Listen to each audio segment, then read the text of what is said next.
Pengkalan Cepa, Speaker. silakan. Terima kasih Tuan Yang Di-Pertua. Soalan saya nombor 2. Assalamualaikum warahmatullahi wabarakatuh. Tuan Yang Di-Pertua, terima kasih. Rakan saya dari Pengkalan Cepa. Isunya adalah Pengkalan Cepa mahu tahu apakah usaha yang telah dijalankan oleh kerajaan untuk mengatasi isu pencerobohan nelayan asing. Sedikit latar belakang. Sempadan laut Malaysia ini panjangnya 6,000 kilometer. Manakala luas laut Malaysia ini keluasannya adalah 556,000 kilometer persegi. Kalau begitu keadaannya, sudah tentu sempadan laut Malaysia terdedah kepada pelbagai ancaman. Salah satunya ialah ancaman nelayan asing. Apa yang telah kerajaan usahakan untuk menangani isu ini? Pertama, secara prinsipnya pengawasan sempadan laut itu dilakukan 24/7 dengan kerahan seluruh aset berasaskan kepada prinsip amalan baik, iaitu surveillance, monitoring, controlling dan enforcement. Apakah bentuk usaha yang dibuat? Pelbagai operasi dibuat. Satu, operasi naga, sifatnya bersepadu. MINDEF, Jabatan Perdana Menteri, MAFI dan KDN. Seluruh agensi kawaslia yang berkenaan akan melakukan operasi dan hasilnya 48,000 pemeriksaan dilakukan, sejumlah 280 nelayan Vietnam, bot nelayan Vietnam ditangkap, ditahan dan 3,240 kru nelayan itu ditahan. Juga dilakukan ops kuda laut, yang ini membabitkan agensi penguatkuasaan maritime Malaysia khusus untuk membenteras pencerobohan bot nelayan asing. Berapa ramai mereka tangkap setakat Disember tahun lepas, 223 bot nelayan asing mereka tahan, 2,264 kru mereka tangkap. Ada Ops Mardov antara Maritime dan Department of Fisheries.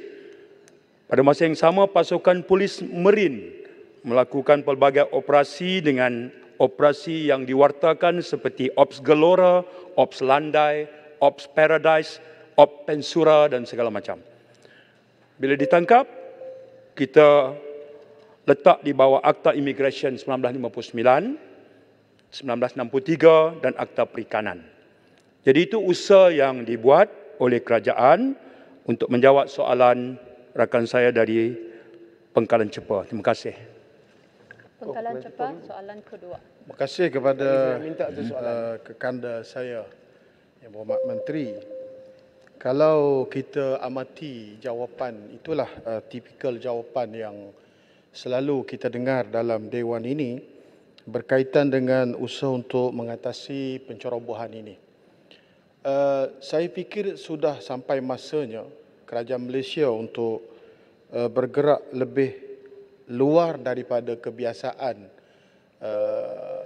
pencegahan ini, iaitu antara G to G. Kerana kita tahu nelayan-nelayan yang menceroboh itu datang dari negara mana. Kalau setakat tangkapan tadi disebut 223, saya yakin itu hanyalah sebahagian kecil, yang terlepas tu banyak lagi. Kalau angka yang saya dapati pada tahun lepas, ada lebih kurang 8,000 bot nelayan asing yang beroperasi secara haram, dan anggaran kerugian yang terpaksa negara kita tanggung sebanyak 4 bilion. Itu satu angka yang sangat besar. Jadi sudah sampai masanya untuk kerajaan bergerak secara lebih agresif bagi menangani isu pencerobohan ini, kerana dia datang dengan ancaman yang berantai. Bukan sahaja dari sudut tangkapan kita terancam, bahkan juga isu keselamatan, dadah, penyeludupan dan juga pencerobohan sempadan yang mungkin menjejaskan tahap keselamatan negara kita. Terima kasih rakan saya dari Pengkalan Cepa. Soalan asal dia nak tahu tentang nelayan Vietnam. Saya bagilah jawapan Vietnam. Kawasan operasi Laut Cina Selatan, saya sebut operasi yang terlibat. Menyinggung soalan kedua, apakah sekadar itu yang kerajaan buat? Sudah tentu tidak. Saya pun baru balik dari Bangkok dalam mengadakan pertemuan dengan Perdana Menteri Prayut dan Penjambala Perdana Menteri Prawit. Dan isu nelayan asing ini ikut disinggung sebab pencerobohan nelayan asing dalam teritori kita akan mengundang ketegangan hubungan diplomatik kalau tak kena cara. Jadi kami bincang apakah langkah-langkah yang dibuat.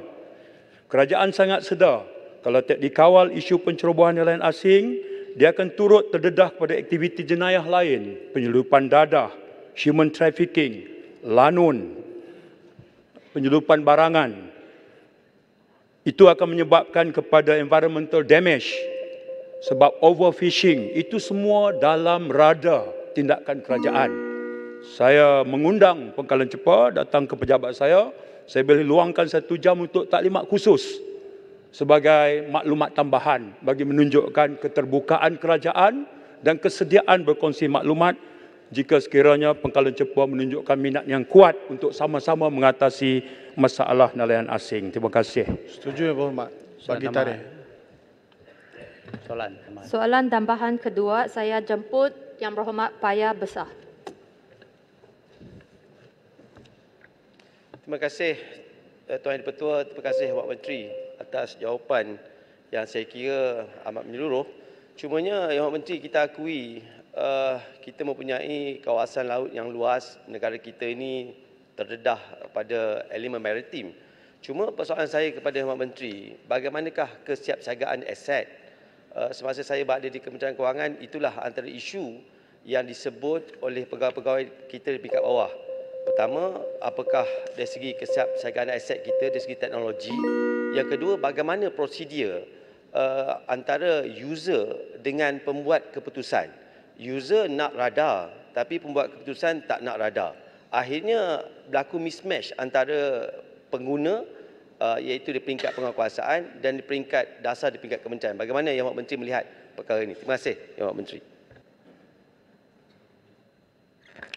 Terima kasih sahabat saya yang juga bekas Timbalan Menteri Kewangan. Saya tentu sangat faham tentang kedudukan kewangan dan kekangan untuk memenuhi semua keperluan aset. Agensi penguatkuasa maritime di Malaysia ini, mereka mempunyai rancangan jangka panjang, jangka sederhana dan jangka pendek untuk meningkatkan keupayaan aset. Buat masa sekarang mereka ada aset laut. Mereka juga ada aset udara. Rada mereka masukkan dalam permohonan rolling plan 2, 3. Setakat ini belum berjaya. Tapi kami akan terus pohon. Keperluan rada ni di sebelah pantai timur ni belum ada. Sebab itu rada swasla ini, sistem pengawasan laut ini idealnya mengawasi seluruh sempadan laut. Tapi kerana itu masih ada lagi kekurangan.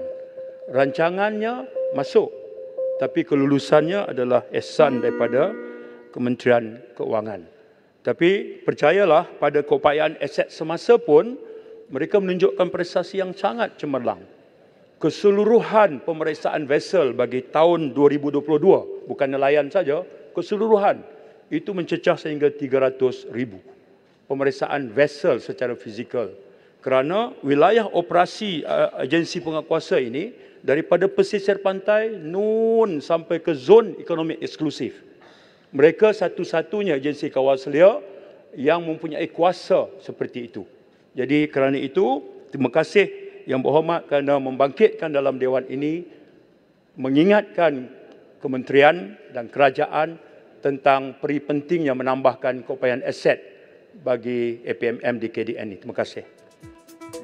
Terima kasih Yang Berhormat Menteri.